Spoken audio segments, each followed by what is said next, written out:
Blessed be. I am Rekha Kurup,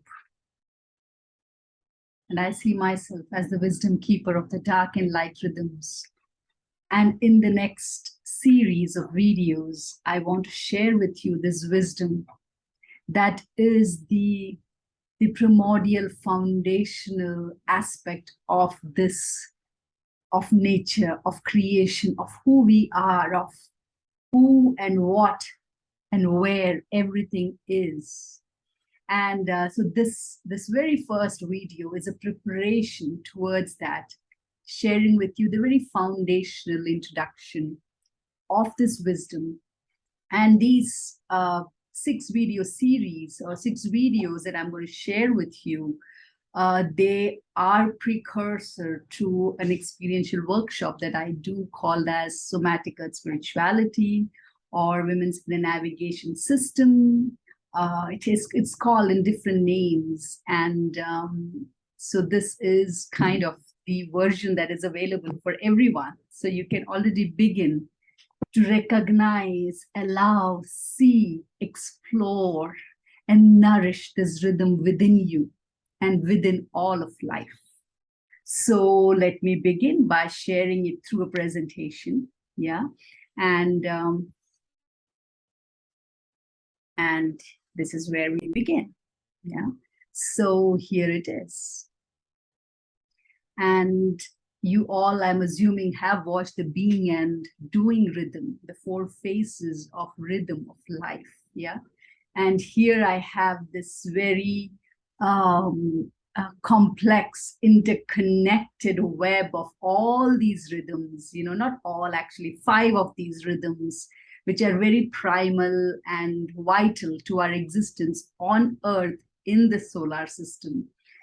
And this is what this inner cosmic biological clock is, what this entire series is, for us to find our own rhythm and move in this universe in alignment with this cosmic rhythm. Yeah. So before we start, I invite you, to just come back here into this body. Plant your feet on the ground. That's where we are. We are right here on Earth. On Mother Earth, find your feet on Earth. Bring attention to your breath.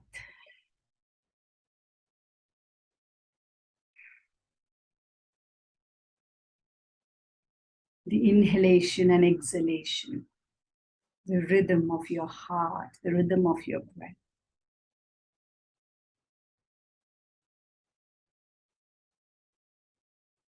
Just noticing how you are this moment. And coming here into this moment.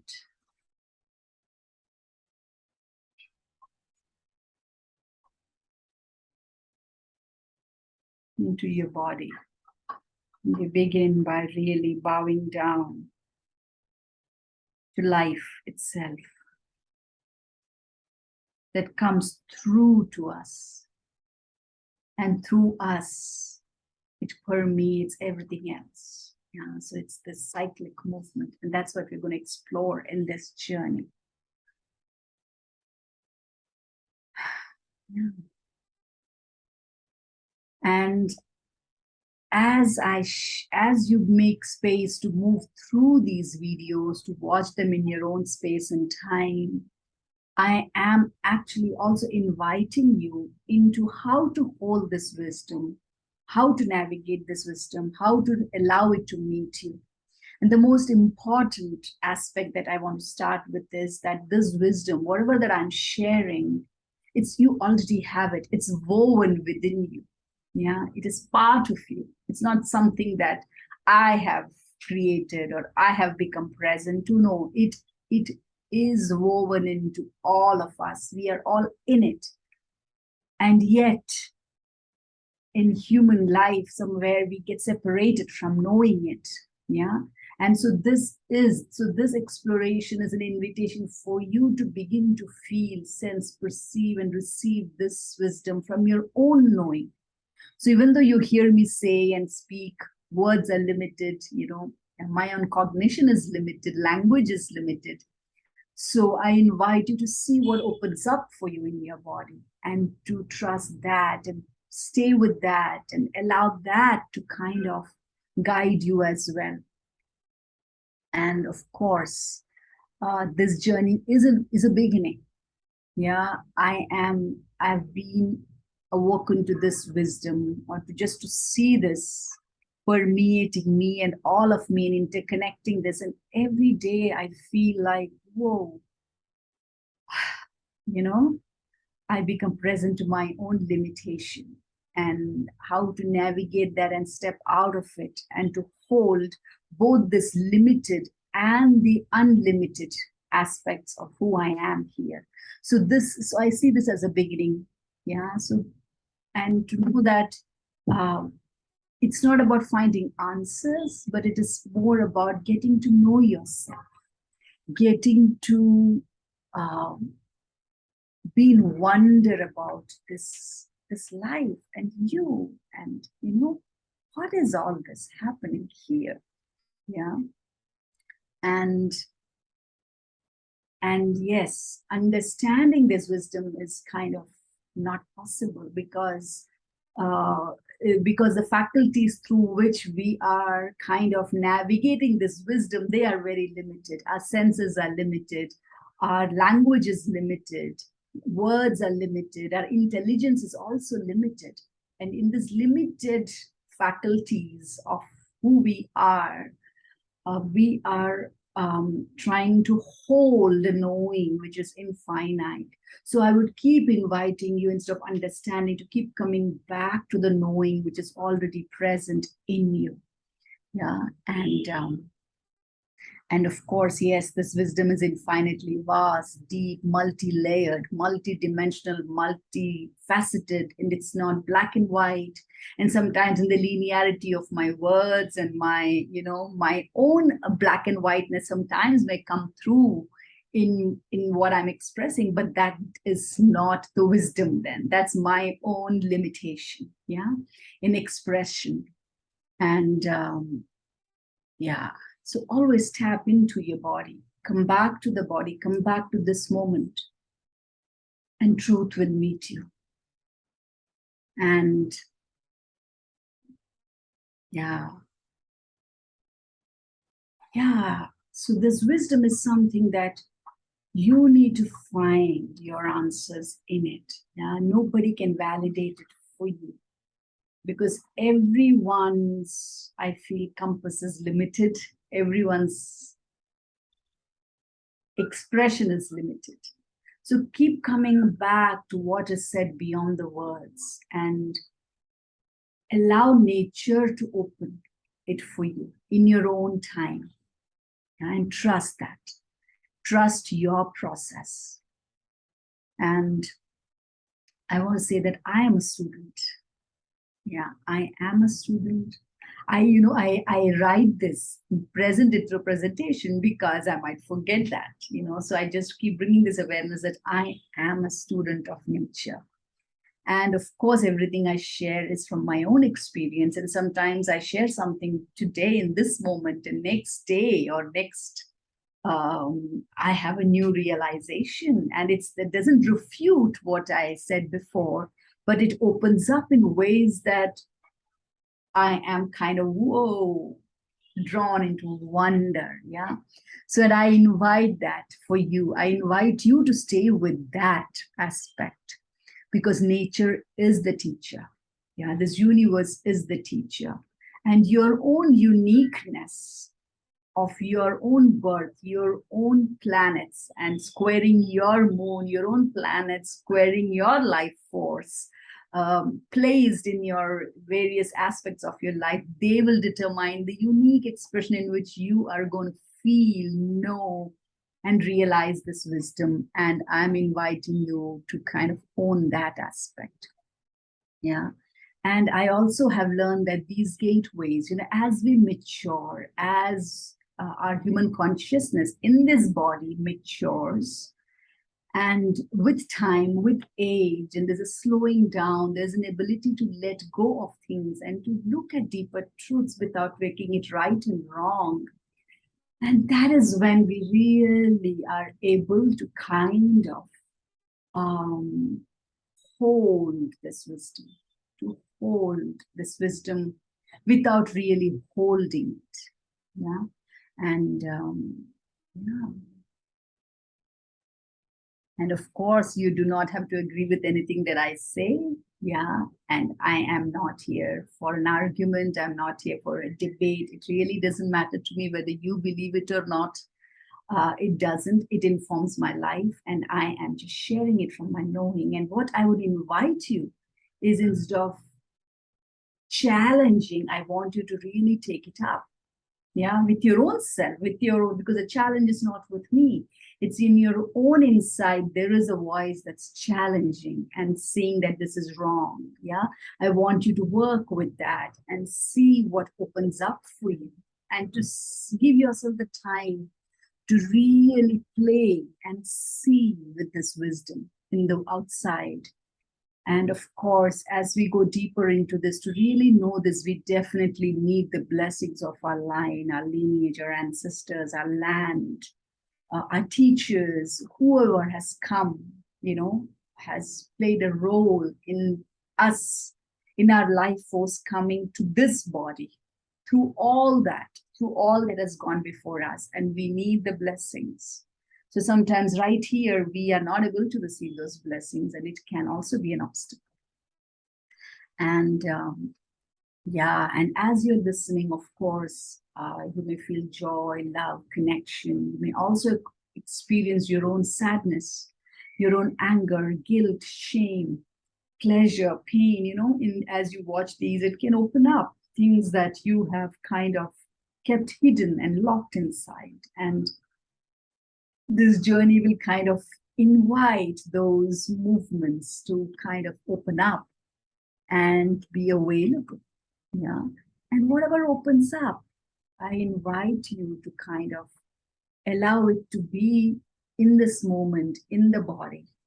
Yeah. And to know that as an adult, you can transform it, you can hold it. And of course, keep coming back to your breath. And whenever you need to pause, whenever you know that this is too much, and yet the mind wants to kind of go a little further at that point, just to pause, get up, go, get back to your life. And whenever the next impulse comes to listen, come back to it. Yeah, and it's okay. And of course, really attending to those needs of our body, hunger, thirst and elimination, excretion, all these needs that we have that are involuntary, to make room for that. So just listen to your body. And these are things, because this whole journey of nature and the dark light rhythm is an invitation to come back into the body and here, into here.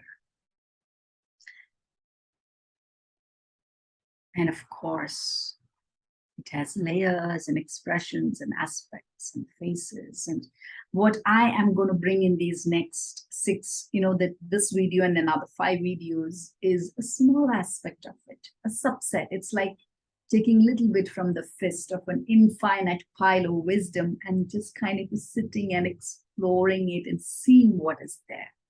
And how does that connect? Yeah. And of course, and this is, as I open this up, it's an image from Malta of one of these old Paleolithic structures, which were made in interconnectedness of the sun and the moon and the movement of light and dark, and ancient ritual spaces of ancestors who honor this elemental connection. And I'm also inviting you into kind of ways that you can deepen this wisdom as you watch, and maybe as you continue exploring ways, is to really acknowledge the wisdom keepers, the elemental wisdom keepers, like fire. we have fire, or we experience fire and light in this way on earth, is because of our very exact proximity to the sun. Yeah, so the center, the star of our solar system, the sun, so during this journey, really, express your gratitude to the sun. Our life and all warmth and fire is because of the sun. And then becoming aware of the moon that meets it in the night and brings coolness, allows us to feel, yeah, and keeps us company at night. And it brings an aspect of the sun. It reflects the sun back to us when the sun is not there. Yeah, and keeps us in this dark, held in some aspects of light. Yeah. So the sun, and of course, these other planets with their Mercury, Venus, Mars, Jupiter, Saturn in the sky. And even as you begin to listen, just go and look at these planets. Where are they in the sky, and which zodiac are they sitting in, and how do they move, and how do they influence your own life? Because they do influence our movement on earth. It influences earth, and we are earth, and on earth, in earth, with earth. So they influence who we are and how our body moves. Yeah. And of course, I invite you, if possible, to create an altar. A very simple, when I say altar, I mean just a very simple space, an anchor, where you can keep symbols as you gather through this wisdom. And if you look at it, and it again brings you back that, oh, I'm on this journey. Yeah. And before every session, you can light a candle there. So we're inviting really this interconnectedness in a way that only humans can do, in a very conscious way of acknowledging life. Yeah. So you're invited to create an altar that way for this journey, and journal your dreams. And it is very much possible that as you watch these videos, some dreams open up. Journal, then keep a dream journal.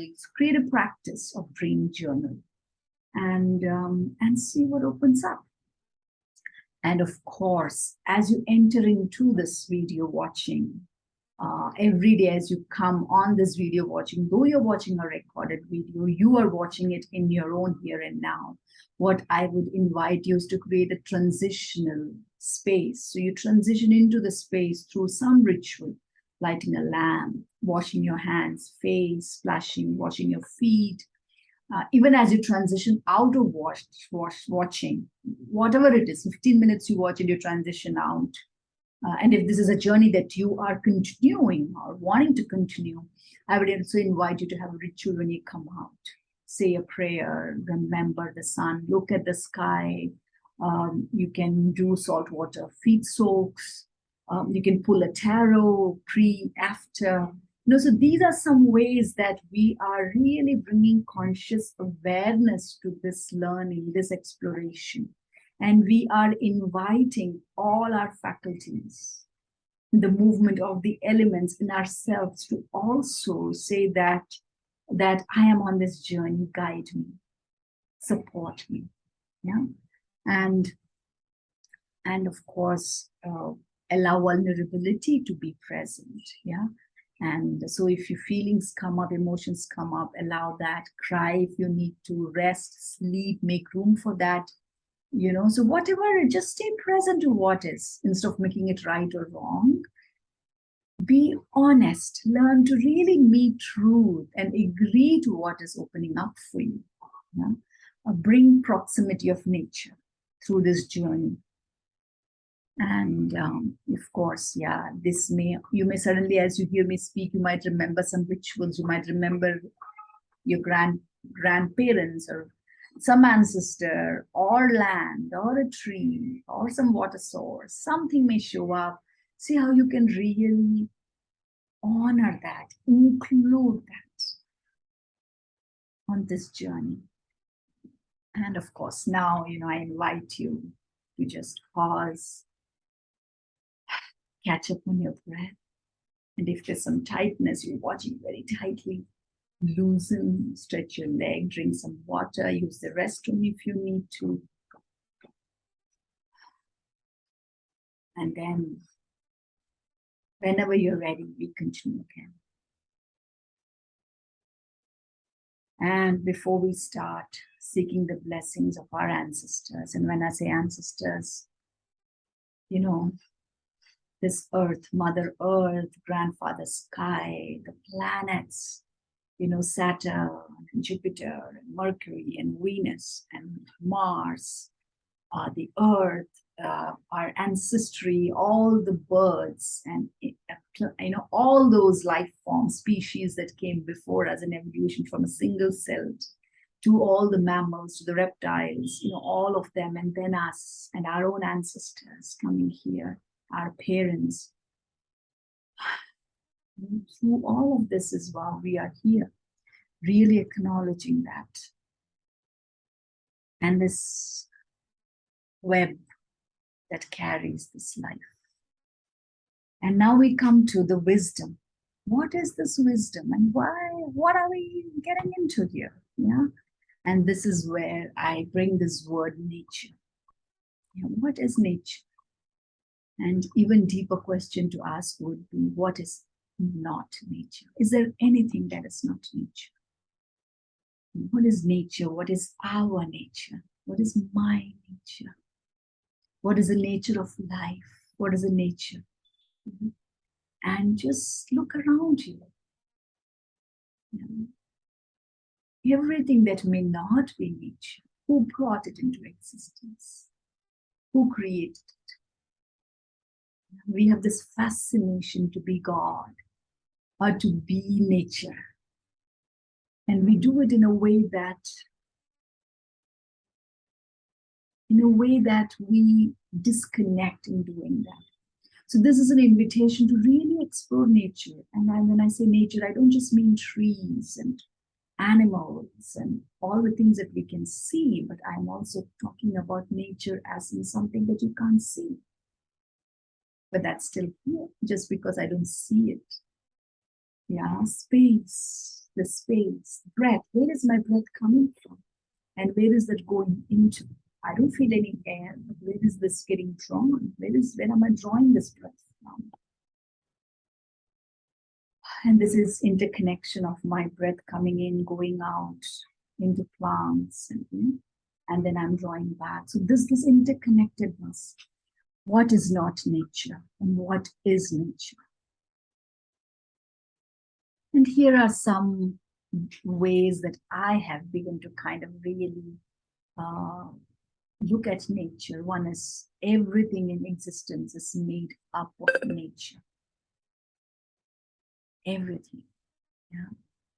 And everything in this universe exists in nature. So that's what I'm calling nature. Yeah. Everything is born out of, everything rises from nature, and everything dies and dissolves into nature. So what is this nature? Yeah. And where is this nature? How is this nature? Who is this nature? So this is something really to kind of explore and invite your own psyche to start becoming present to. And here I'm going to list some qualities of nature. So nature has a rhythm. What I call nature has a rhythm. So in our own self, looking at what's opening and closing, expanding and contracting, ascending and descending. Yeah. This rhythm, just now, your heart has a rhythm. Yeah, every organ, everything in you is alive and pulsating. And this rhythm. And if you look at what is nature, now when we look at, complex science, when we have these complex telescopes and microscopes to look at things, we realize that it's only curves and circles and cycling. Everything is curving and cycling, and it's like curving. There are no squares here. Yeah, so this very complex, intelligent movement does not have squares. There are no sharp, pointy edges here. Yeah, so in nature, there is something which is, even if it's pointed, it's very, very less. And the pointiness has a purpose. It has a purpose of protection, safety. Yeah. And it's very, very little part. Yeah. And this is another one, which is a very old Sanskrit saying, Yat Pinde Tat Brahmande, means in the very atomic is the entire universe. Yeah, so this microscopic, the smallest of the smallest and the biggest of the biggest are not separate. They are proportional, they are related, they're interconnected. So what is in here is out there, and what is out there is in here. So here I have given some examples of, our own body and things, and what is outside, like nebulas and universes and brain cells and DNA. I mean, you can start seeing that they are not very separate. Our reproductive organs, our ovaries, and then you look at fruits and, seeds, and you start seeing, whoa, they look so much similar.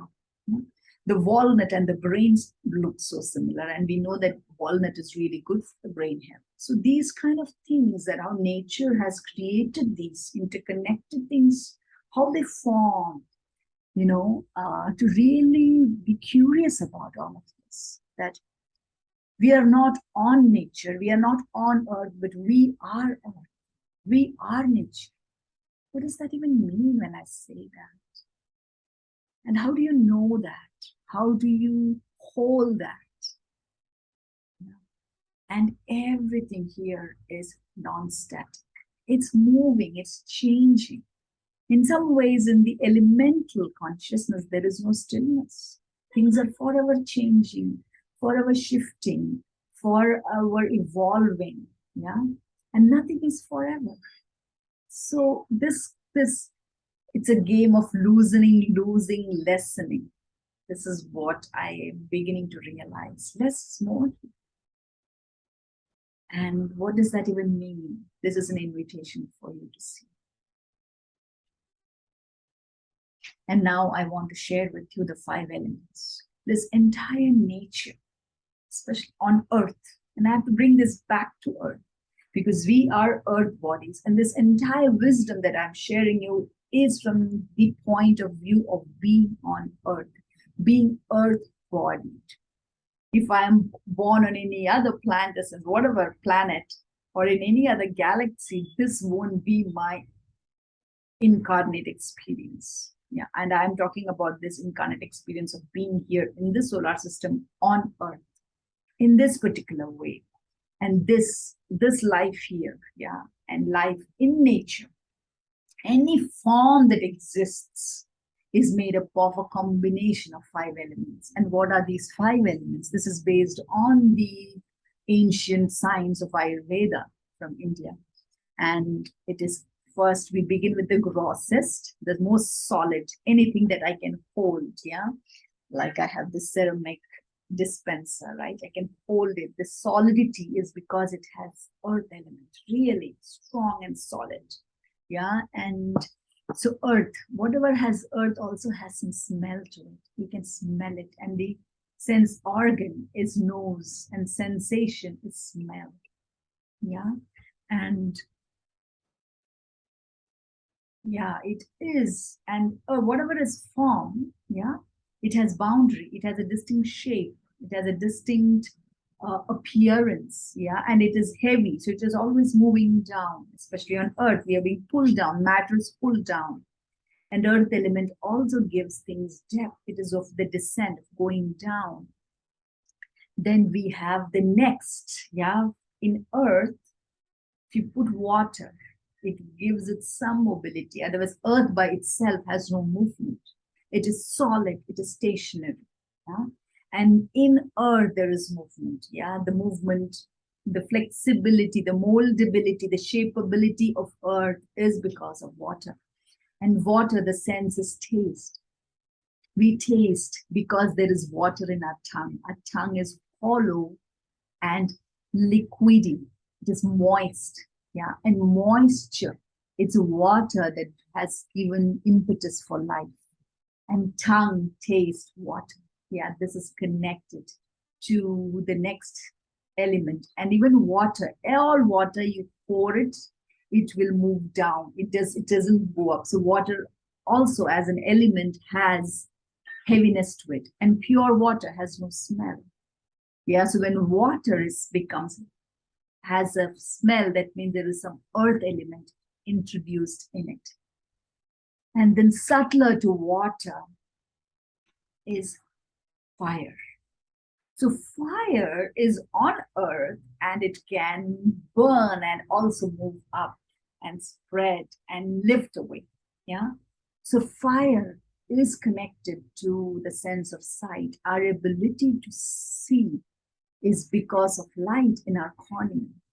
There is fire in our cornea that allows certain colors of light to be absorbed and certain to be reflected back, giving this whole color.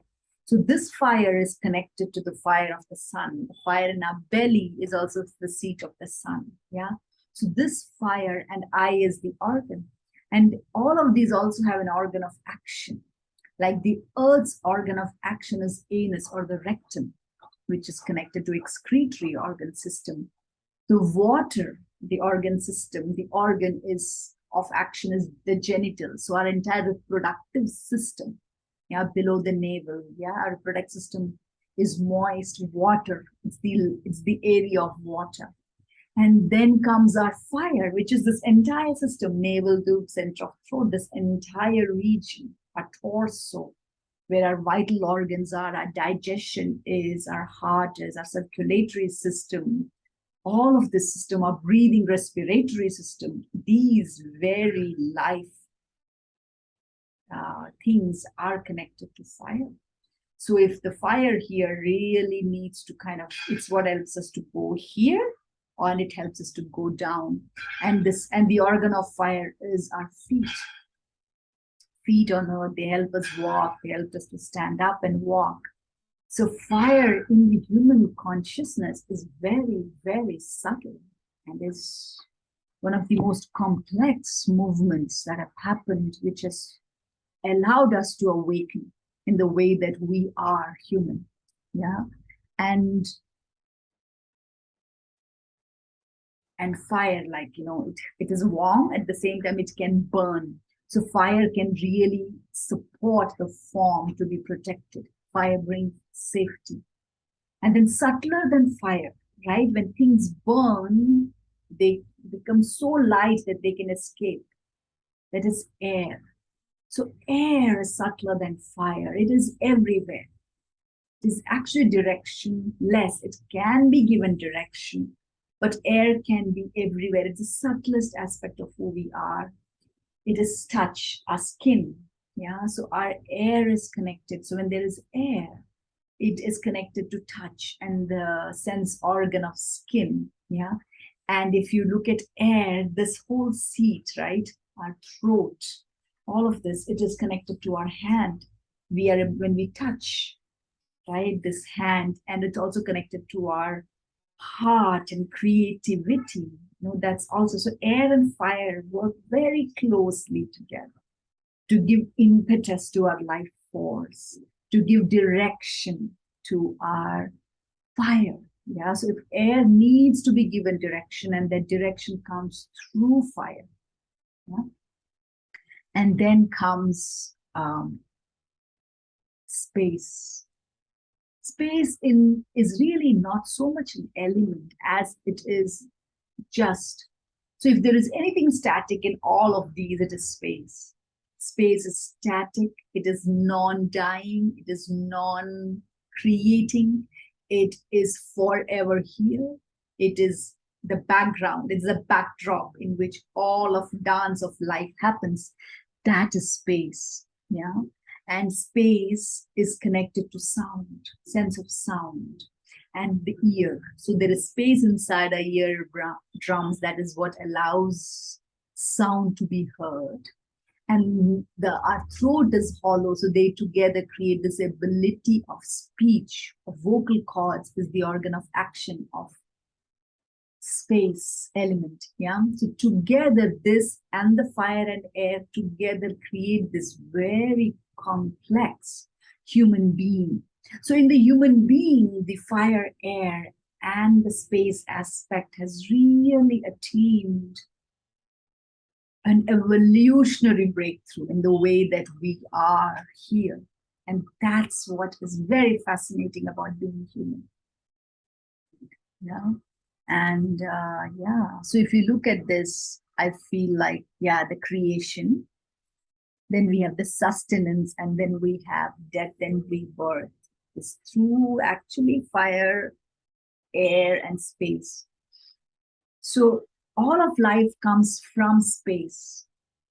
In space, the vibration, yeah, which is connected to sound, vibration, when it moves really fast, produces air. And when air moves really fast, it creates friction and the friction causes heat. And thus comes the fire element. And when this fire element, as it heats up and becomes very high, it also disintegrates. It also breaks something very elementally, which when it breaks, it drops and it coagulates, it comes, it cools, and thus brings water. And when water coagulates and solidifies, forms earth. So in a way, earth has all the elements in it. Water has all the elements except earth. Fire has all the elements except water and earth. And air has space, no fire.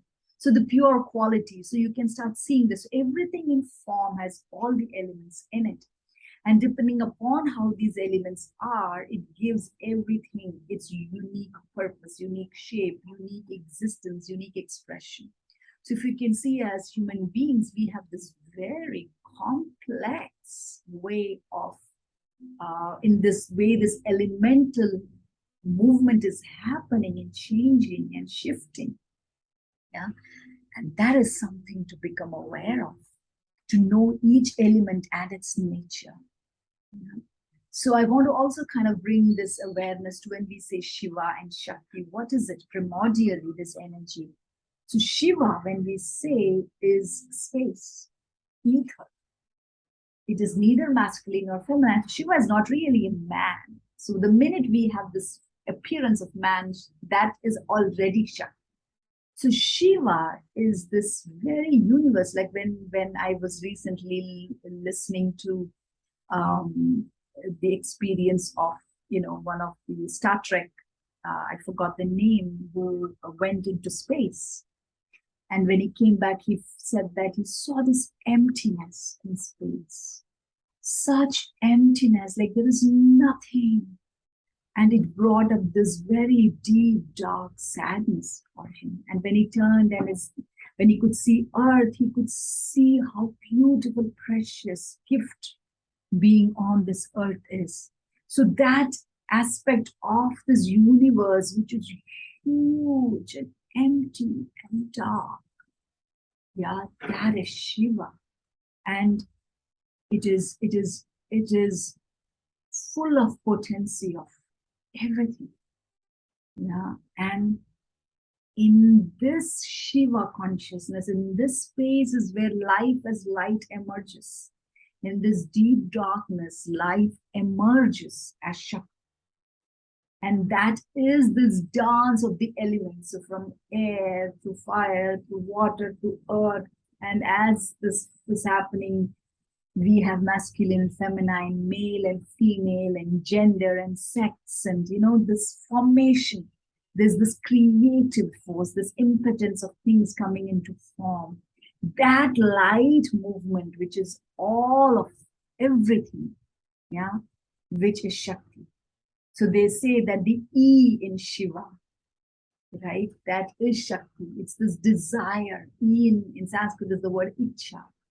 Some desire brought this vibrational frequency through which this entire universe sprung, and here we are.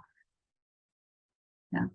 And so I wanted to also, so this is, Shiva is stillness and isness and beingness and singularity and oneness. And in this oneness is where this plethora of life, this plurality manifests itself. That is Shakti, dynamic, changing, shifting, polarity. So in India, when we have this zillion gods, that is the celebration of Shakti. There's this plethora of plurality that exists, and that is life. Life is plurality existing and rising from the singularity, which is the Shiva consciousness. And we are both, we are not one or the other, we are it all.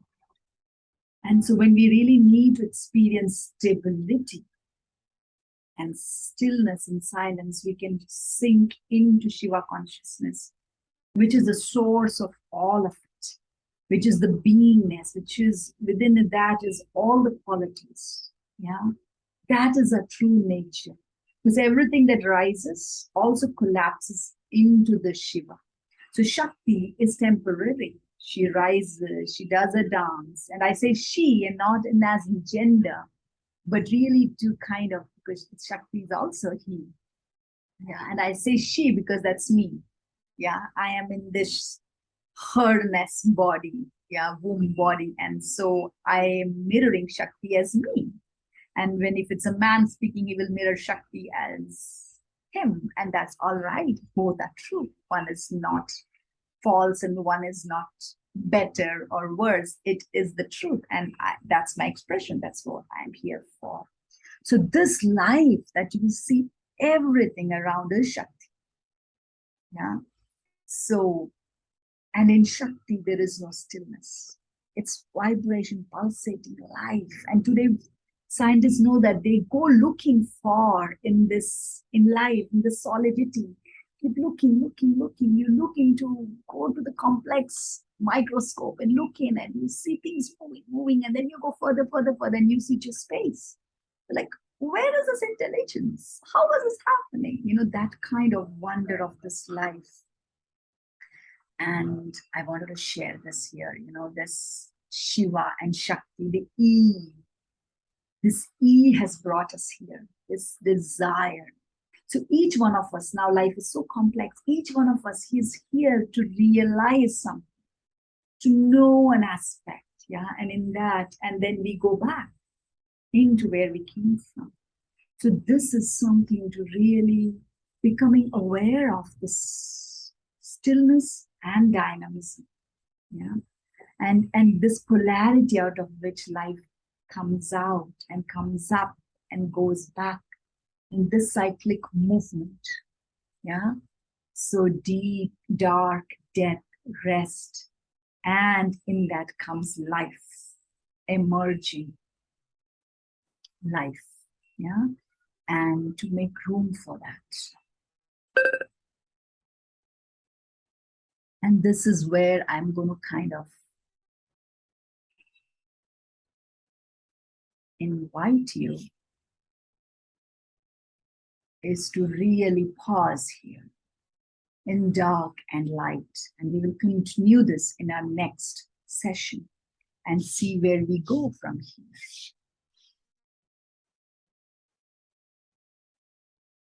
To make room for your own movement, your own knowing till now from what you have heard, and take this time to really look around, to see nature and these aspects, this elemental nature, and to be curious about what's the rhythm of each element, what's the rhythm of earth, what's the rhythm of water, what's the rhythm of fire, what's the rhythm of air, what's the rhythm of space, what's the nature of earth, what's the nature of water, what's the nature of fire, what's the nature of air, what's the nature of space, because we are all of it. So then what is our nature? It's very complex. In this moment, what nature emerges and how do I make room for it? How do I agree to this moment and allow movement? And that is where this journey is going to take you. And this is where I pause, and tomorrow we'll take it up again. Yeah, so I hope you watch one video a day. And so the next video is going to go open the Shiva and Shakti and bring you into this rhythm of being and doing and going deeper into that. So this is where we pause. Thank you so much. If you were to watch and if you want to write to me, email me, ask me questions. Please go to the description of this video on YouTube and you have my contact information. Write to me. I would love to hear from you. Subscribe to this channel and stay part of this journey. Blessings.